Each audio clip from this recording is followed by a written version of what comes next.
Terima kasih Pak Bestan. Udah bilang turun di bawah boleh. Assalamualaikum warahmatullahi wabarakatuh. Salam sejahtera bagi kita semua dan shalom. Semangat semua ini. Semangat semuanya dan damai semuanya hari ini. Kita sore ini puji syukur kepada Tuhan Yang Maha Kuasa, diberi cuaca yang baik, diberi kesehatan. Kita ada di sini semuanya hanya untuk mendengar visi dan misi dari calon pemimpin kita yang akan membawa kita 5 tahun ke depan. Harapan-harapan doa banyak orang akan diwujudkan lewat pilkada kali ini.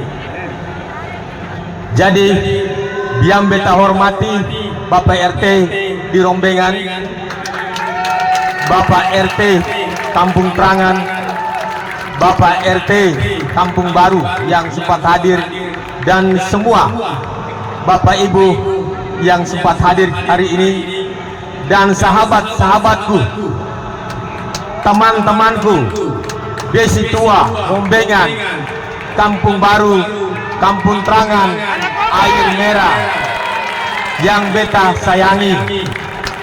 Dong bangga keseng kalau orang Desi Tua calon bupati. Luar biasa. Itu hal luar biasa. Jadi sahabat-sahabatku, cita-citamu adalah cita-citaku juga.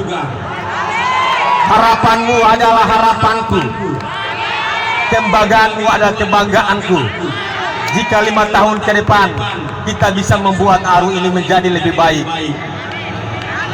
Jadi 5 tahun kemarin beta tampil sebagai seorang calon bupati, tapi Tuhan masih menguji di titik itu. Tuhan masih menguji. Orang bilang kalah, saya bilang tidak. Tuhan lagi menguji kesetiaanku.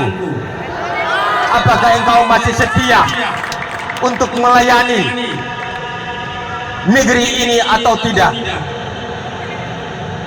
Itu ujian. Kalau hari ini saya tidak maju, berarti bukan cita-cita saya kemarin 2020 kemarin untuk membangun negeri ini.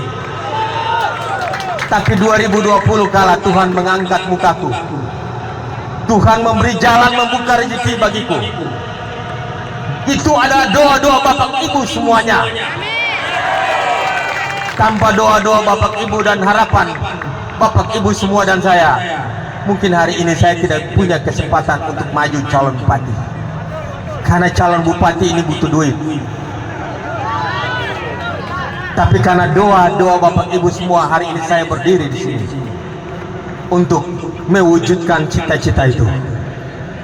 Bapak Ibu semua sekalian, yang tadi sudah dibicarakan, suarakan banyak-banyak dari jurkam-jurkam kita, itu semua bagian dari embel-embel dan hati sakit kita semua. Harus dikeluarkan ya. Dikeluarkan semuanya, harapan-harapan yang mau disampaikan, masalah-masalah yang kita hadapi selama kabupaten ini berdiri 20 tahun, semua itu harus dikeluarkan. Cita-cita yang belum terlaksana harus dikeluarkan. Supaya apa? Ada harapan baru ke depan. Jadi Bapak Ibu jangan pesimis bahwa apakah besok ada pemimpin yang bisa mencari solusi, membawa solusi, membawa harapan bagi kita hari ini atau tidak. Pasti ada. Hanya kita butuh pemimpin yang tepat. Jadi lewat pilkada inilah kita menentukan, suara Bapak Ibu menentukan siapa kira-kira pemimpin yang tepat bagi kita untuk membawa solusi hari ini. Jadi pilkada ini jangan rame-rame, jangan sekedar rame-rame kayak orang nonton sepak bola. Beta sering bilang begitu ya, kayak kita nonton Piala Dunia itu, satu sponsor Italia, satu sponsor Argentina, sampai bawa bakalai. Tapi habis nonton bola kaki, saya tahu tujuan kemana. Saya tahu tujuan. Kita bakalai buat siapa? Kita tidak tahu tujuan. Tapi pilkada punya tujuan. Harus punya tujuan. Jadi jangan sekedar rame-rame. Harapan Bapak Ibu ada di sini. Tangisan Bapak Ibu ada di sini. Anak-anak yang baru bertumbuh punya harapan hidup ada di pilkada ini. Harus ada pemimpin yang bisa membawa solusi kita hari ini. Kita punya kemiskinan, angka kemiskinan terus bertambah. Angka pengangguran kita hari ini terus bertambah. Ekonomi kita terus terpuruk hari ini. Kita punya pembangunan yang terbengkalai, jauh dari harapan kita. Bapak Ibu, kabupaten ini sudah berdiri 20 tahun. 20 tahun waktu yang panjang. Anak yang baru lahir kemarin sudah jadi anak dewasa hari ini. Apalagi kita yang sudah tua hari ini. Yang ikut kabupaten dari zaman kecamatan sampai kabupaten hari ini. Kita tua, yang tadi kita bilang, kita pun jadi pesimis bahwa masih ada tidak pemimpin yang baik. 20 tahun waktu yang panjang, dan hari ini, tahun ini kita masuk dalam pilkada kelima Kabupaten Kepulauan Aru. Pilkada kelima, 5 kali ikut pilkada masa yang pintar-pintar. Pilkada kelima masa yang dewasa. Harus bisa keluar dari persoalan kita. Jadi jangan ikut rame-rame. Jangan dengan isu kiri kanan, caci maki kiri kanan, hasutan kiri kanan. Besok nantinya begini, Bapak Timo itu mau utang banyak, begini dan begini. Habis pilkada habis, isu itu habis kembali. Tetapi pilkada yang real adalah melihat calon pemimpin yang kita akan pilih adalah rekam jejaknya dia. Dia selama ini ada di mana?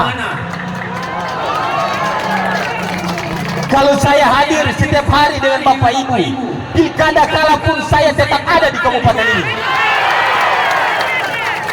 Beta seng kemana-mana. Itu menunjukkan bahwa kita maju untuk sebuah pengabdian. Kalau maju hanya untuk mencari keuntungan, mencari jabatan, kalau pilkada kabur. Karena cita-cita itu tidak terpenuhi. Kalau tujuan pengabdian bukan sekadar jadi bupati, tidak jadi bupati, berbuatlah apa yang kamu bisa. Lakukanlah apa yang kamu bisa. Kalau kamu punya pikiran, otak, punya inovasi, lakukanlah. Sekecil apapun pekerjaanmu, itu akan dinilai Tuhan dan masyarakat semuanya. Jadi Bapak Ibu sekalian, yang tadi yang sudah dikupas banyak-banyak, visi misi itu hanya bisa disampaikan oleh calon bupati dan wakil bupati. Kalau tim sukses datang kampanye tentang visi misi, itu yang membuat kabupaten ini hilang 20 tahun. Karena apa? Buah pikiran itu harus keluar dari calon bupati. Kalau orang tulis konsep visi misi itu semua orang bisa, sewa orang saja bisa gampang. Tetapi seorang calon bupati hadir tengah masyarakat, lalu memaparkan kira-kira program yang harus kita buat 5 tahun ke depan itu apa. Jadi kalau ada tim kampanye yang datang membawa visi misi kepada Bapak Ibu, tanya calon bupatinya mana. Kalau tidak ada calon bupati, wakil bupati, kalau bisa bila mereka pulang, karena kita mau dengar calon bupatinya. Jadi Bapak Ibu, kita semua berdoakan buat kita berdua. Doakanlah kita berdua agar pilkada ini berjalan dengan damai. Semua masyarakat kita berjalan dengan damai. Semua ini adalah pembelajaran politik bagi kita. Adalah pelajaran politik. Isu-isu itu adalah pelajaran politik. 20 tahun kemarin 4 kali pilkada itu sudah kita dengar isu. Setiap pilkada kita dengar isu. Habis pilkada isu itu tidak ada lagi. Itu adalah pelajaran berharga bagi kita untuk kita meniti ke depan di pilkada ini. Jadi kita kupas satu persatu. Visi misi yang tadi disampaikan oleh Pak Bram, itu visi kita besar kita ke depan. Harapan kita besar ke depan 20 tahun ke depan tentang bagaimana memajukan Aru. Bagaimana Aru ini bisa hidup, masyarakatnya bisa hidup mandiri. Bagaimana masyarakat yang hidup di kabupaten ini bisa hidup harmonis. Dan bagaimana kita sebagai anak negeri bisa mempromosikan negeri ini sampai ke mancanegara. Itulah visi besar kita ke depan. Jadi apa yang mesti kita buat pertama adalah maju dulu. Kalau kita maju secara infrastruktur, kita maju secara ekonomi, kita maju secara sumber daya manusia, kualitas manusia kita sudah maju, pasti kita hidup mandiri. Kalau tiga tadi kita sudah terpenuhi, pasti harmonis. Kalau orang sudah ekonominya baik, pasti harmonis. Kalau sumber daya manusianya sudah baik, pasti harmonis. Kalau sumber daya manusianya baik, ekonominya baik, pasti kita hidup harmonis. Kalau dua-duanya sudah terpenuhi, Aru pasti dikenal orang, pasti dikenal. Jadi yang pertama kita maju dulu, maju secara infrastruktur kita. Yang tadi kita bicara 20 tahun kita membangun. Rancangan pembangunan jangka panjang kita habis tahun ini 20 tahun, 2004 sampai 2024 hari ini. Kita rancangan pembangunan jangka panjang pertama sudah tuntas. 20 tahun kita membangun. Tapi PR kita terlalu banyak yang di belakang yang belum terselesaikan. Bupati berikut akan meletakkan dasar kedua pembangunan jangka panjang kedua sampai tahun 2045 menuju Indonesia Emas. Jadi kalau kita mau kejar keterlambatan kita 20 tahun kemarin, kita masih sekarang bicara tentang infrastruktur yang loyo-loyo, yang jauh daripada target kita, jauh di terbelakang kita, hingga kita punya daerah kabupaten ini menciptakan ruang pemukiman kumuh terbesar. Kita masih bicara tentang air bersih yang kurang jalan baik-baik. Kita masih bicara kabupaten ini gelap. Kita masih bicara tentang sampah. Ini 20 tahun Bapak Ibu, ini 20 tahun ya. 20 tahun sebenarnya kita tidak bicara tentang hal-hal seperti itu lagi. Kita sudah bicara selangkah lebih maju dari hal itu. Yang tadi Bapak Ustadz bilang, coba bercermin di Kota Tetangga sana, Tual Maluku Tenggara. Bercermin itu. Kalau Bupati, kalau Tual Maluku Tenggara dan Kabupaten Kepulauan Aru, kita dikasih uang yang sama ya. Kita punya daudah itu sama, kita lebih besar dari mereka sana. Kita punya uang daerah lebih besar, ditambah lagi kita punya pendapatan asli daerah lebih besar dari mereka. Kalau mereka sana maju, lalu kita di sini masih begini, apa yang salah? Yang memanage pemimpin kita yang kurang baik. Ada yang salah di situ. Tapi kita jangan salahkan masa lalu. Masa lalu adalah bagian pengalaman guru berharga bagi kita untuk kita melihat ke depan. Jadi yang kita bilang tadi, kita harus percepatan pembangunan dulu.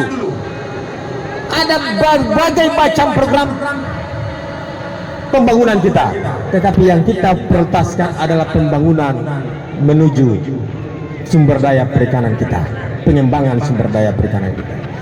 Kita urus ke sana dulu. Supaya apa? Ekonomi di negeri ini bisa tumbuh. Ekonomi di negeri ini bisa tumbuh dan pembangunan kita itu bisa menarik investasi di negeri ini. Kalau tidak negeri ini sepi. Negeri ini sepi. Jadi Bapak Ibu ke depan, apa yang kita buat supaya percepatan pembangunan, kita target 4 tahun infrastruktur dasar di kota ini harus tuntas. Itu janji kita, itu kampanye kita, target kita. 4 tahun infrastruktur dasar di kota kabupaten ini kita usahakan tercapai. Kita mulai dari mana saudara-saudara? Kita buat perencanaan dulu. Di kabupaten ini 20 tahun membangun. Kita sampai sekarang belum ya namanya punya rancangan tata ruang wilayah. Kebetulan tahun ini baru disahkan. Nah, ini sudah jadi modal kita untuk melangkah ke depan. Kalau kita sudah punya rancangan tata ruang wilayah yang baik, tinggal kita arah karena jalan sudah dibuat. Cita-cita jalan sudah dibuat, harapan sudah dibuat. Dan kita besok tinggal bikin master plan kota ini baik dulu, baru kita mulai membangun dari sisi mana. Target kita setiap tahun 10 km jalan efektif harus terbentuk di kabupaten ini. Supaya 5 tahun pemerintahan ada 50 km jalan efektif terjadi di kabupaten ini. Tujuan jalan ini buat apa? Jangan orang bilang buat gagah-gagahan, tidak. Jalan ini untuk mengurai kabupaten ini dari ruang kumuh terbesar kita. Pemukiman-pemukiman kumuh terbesar kita ada di kabupaten ini. Daerah-daerah terisolasi kita supaya terjangkau. Supaya kota ini dong bilang, oh sudah sama dengan kota Tual Maluku Tenggara. Kenapa sampai demikian? Bapak Ibu, 20 tahun pemerintah terlambat berpikir untuk membangun jalan. Akibatnya tercipta ruang kumuh. Yang orang istilah di sini bagaimana di Dobo? Jalan cari rumah. Kalau don di sebelah tetangga kita itu orang istilah rumah cari jalan. Karena apa? Pemerintah lebih cepat berpikir tentang perkembangan negerinya.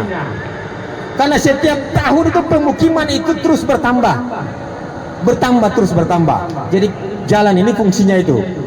Jadi kalau pemukiman bertambah, jalannya tidak bertambah, akhirnya kotor tumpuk satu titik. Orang belakang rumah menghadap orang pembuka rumah segala macam. Ini jadi kacau daerah.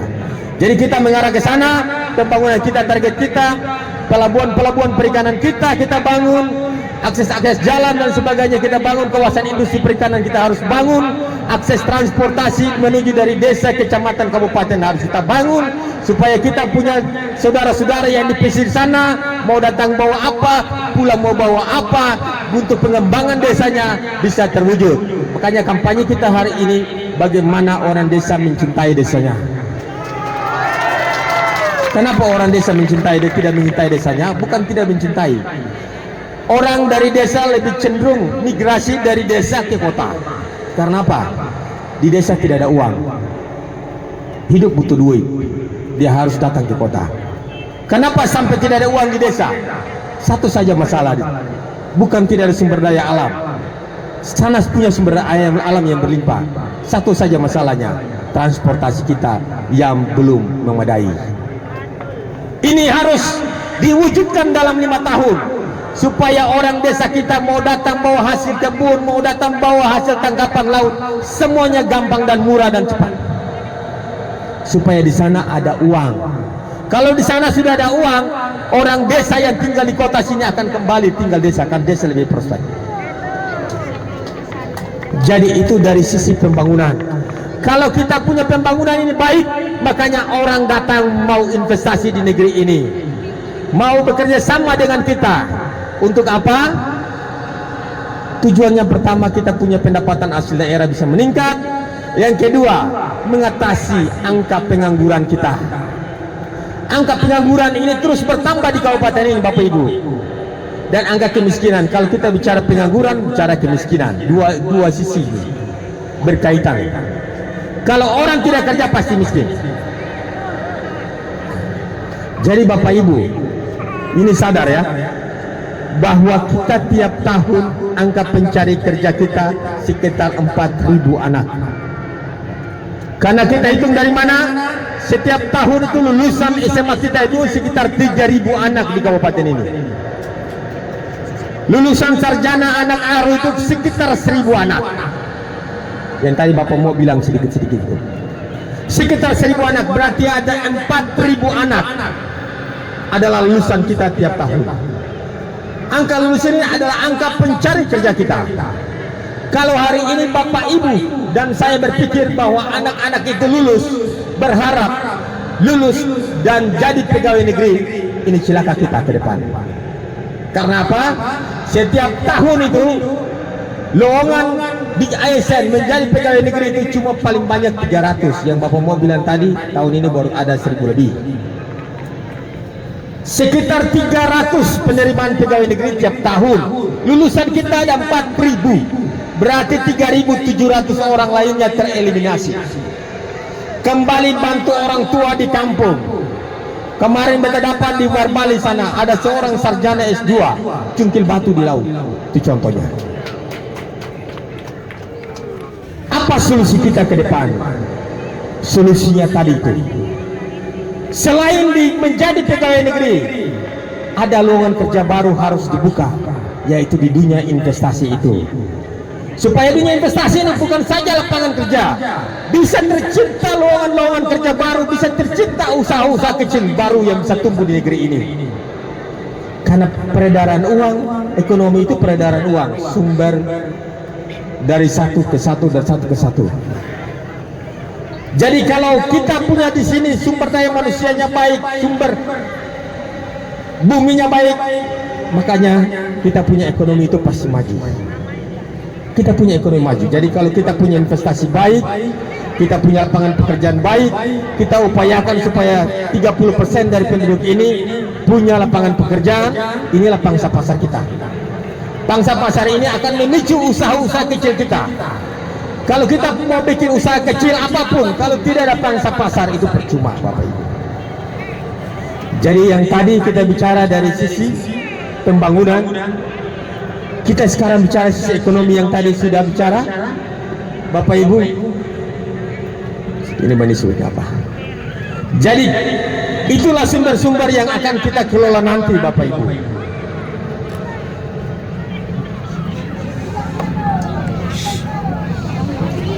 Jadi Bapak Ibu, itulah target kita ke depan. Target kita ke depan supaya bagaimana mengusahakan supaya orang punya pekerjaan, ekonomi kita bisa tumbuh, lapangan kerja bisa tumbuh, supaya kita punya harapan kepada anak-anak kita mungkin yang datang sekolah setelah tidak diterima di lapangan kerja sebagai ASN, tetapi dia bisa juga diterima di sektor swasta yang punya kreatif, yang sekolah di Jawa, di Makassar, Jakarta mungkin, yang bisa melihat oh di sana itu cara kerja bagaimana, bisa usaha bagaimana, dia pulang bisa usaha di negeri ini. Supaya apa? Bisa menentaskan, bisa menurunkan angka pengangguran kita, dengan demikian kita bisa menurunkan angka kemiskinan kita. Yang berikut dari sisi sumber daya manusia, apa yang kita mau tingkatkan? Jadi orang bicara tentang sumber daya manusia ini bukan berapa banyak anak yang kita kuliahkan, bukan berapa banyak anak yang kita kuliahkan, tetapi pada hakikatnya pembangunan sumber daya manusia ini adalah bagaimana pembangunan karakter manusia. Pembangunan karakter manusia ini dimulai dari mana? Pendidikan usia dini, pendidikan dasar 9 tahun. Ini yang kita mau kejar. Karena desa-desa sana itu banyak guru tidak ada, kasihan. Karena apa? Sekolah sampai sekarang mungkin terbengkalai, tempat tinggal, honor, gaji dan sebagainya itu terbengkalai. Jadi apa yang mau dibuat solusi ke depan, Bapak Ibu? Dari sisi sumber daya manusia ini, kesejahteraan pegawai, guru-guru, tenaga kesehatan yang di desa kita itu, kita lihat hak-haknya itu kita kembalikan. Kebetulan kita di sini daerah 3T, insentifnya harus naik 2 kali lipat dari gajinya, supaya orang itu mau betah tinggal di desa, mau melayani anak-anak kita. Selain infrastrukturnya, rumah tempat tinggal, sekolahnya harus dibenahi semuanya. Target 5 tahun kita harus terpenuhi. Dan desa-desa itu masih kekurangan banyak tentang tenaga kesehatan. Target kita 1 desa 1 perawat harus jadi. Jadi Bapak Ibu, itulah sisi sumber daya manusia kita. Dari sisi ekonomi kita sudah bicarakan. Kalau demikian kita sudah capai, itulah harapan kemudian kita bisa, harapan besar ke depan kita bisa capai. Jadi Bapak Ibu, mungkin sedikit itu dari beta. Ini sedikit sudah mau maghrib. Mungkin kita bisa isi dengan hal-hal lain. Beta ucap terima kasih banyak waktu yang diberikan. Doakan bagi kita semuanya supaya diberi kesehatan dalam pilkada ini, agar pilkada ini bisa berjalan dengan damai sampai kepada tanggal 27 November, supaya apa yang kita cita-citakan besok dan hari ini bisa kita wujudkan. Mungkin itu sedikit dari beta. Wassalamualaikum warahmatullahi wabarakatuh. Salam sejahtera dan salam. Bapak Bupati Jambi Dolo, Bapak Ibu sekalian dengar baik-baik. 4 tahun ke depan, kalau Kabupaten Kepulauan Riau tidak maju, Bapak Timo mundur. Betul gak sih? Itu benar tantangan yang kita sampaikan supaya jadi komitmen kita bersama. Terima kasih. Saya bukan berkata dari kata-kataku sendiri. Ia mengutus aku untuk mengatakan kepada kalian.